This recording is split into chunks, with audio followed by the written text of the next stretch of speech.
حضرت ابو ہریرہ رضی اللہ عنہ فرماتے ہیں کہ حضرات اصحاب صفہ کے پاس بیوی بچے گھر بار کچھ بھی نہیں تھا۔ اگر کہیں سے حضرت صلی اللہ علیہ وسلم کے پاس کچھ تحفہ آتا تو اس میں سے کچھ کھانے کو ملتا، ورنہ بھوکے رہنا پڑتا تھا۔ ایک دفعہ کی بات ہے کہ میں سخت فاقے کی حالت میں تھا، کبھی اپنے پیٹ کو زمین سے چپٹا کر سکون حاصل کرتا اور کبھی پیٹ پر پتھر باندھ لیتا، اور نماز کے بعد راستے میں جا کر کھڑا ہو جاتا اور گزرنے والوں سے آیت قرآنی معلوم کرتا رہتا، حالانکہ آیت مجھے یاد تھی، صرف اس لیے پوچھتا رہتا تھا کہ شاید کوئی اپنے ساتھ لے جا کر کچھ کھلا دے۔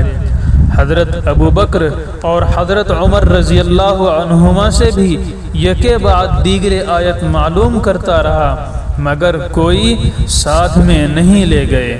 اور جب حضرت صلی اللہ علیہ وسلم کا گزر ہوا تو مسکرا کر ساتھ میں لے گئے۔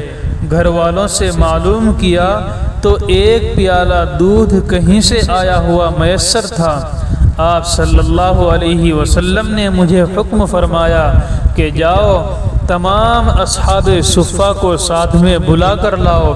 حالانکہ اصحاب صفہ کی تعداد 70 افراد کی تھی، اور میں اپنے جی میں کہنے لگا کہاں صفہ کے 70 افراد اور کہاں ایک پیالہ دودھ کا۔ نیز حضور صلی اللہ علیہ وسلم نے مجھے کو پلانے کا حکم فرمایا، جس سے میرا نمبر بھی سب کے بعد ہی میں آئے گا۔ بہرحال آپ صلی اللہ علیہ وسلم کا حکم تھا، اس لیے طوعاً و کرہن سب کو بلا کر لایا اور آپ کے حکم سے ایک طرف سے پلانا شروع کر دیا۔ تمام لوگوں نے پیٹ بھر کر سیرا بھی حاصل کر لی۔ پھر آپ صلی اللہ علیہ وسلم نے پیالہ اپنے دستے مبارک میں لے کر تھوڑا سا مسکرا کر میری طرف دیکھا، پھر فرمایا کہ اے ابو ہریرہ پیو۔ میں نے ایسا پیٹ بھر کر پیا کہ میرے پیٹ میں کسی قسم کی گنجائش باقی نہیں رہی۔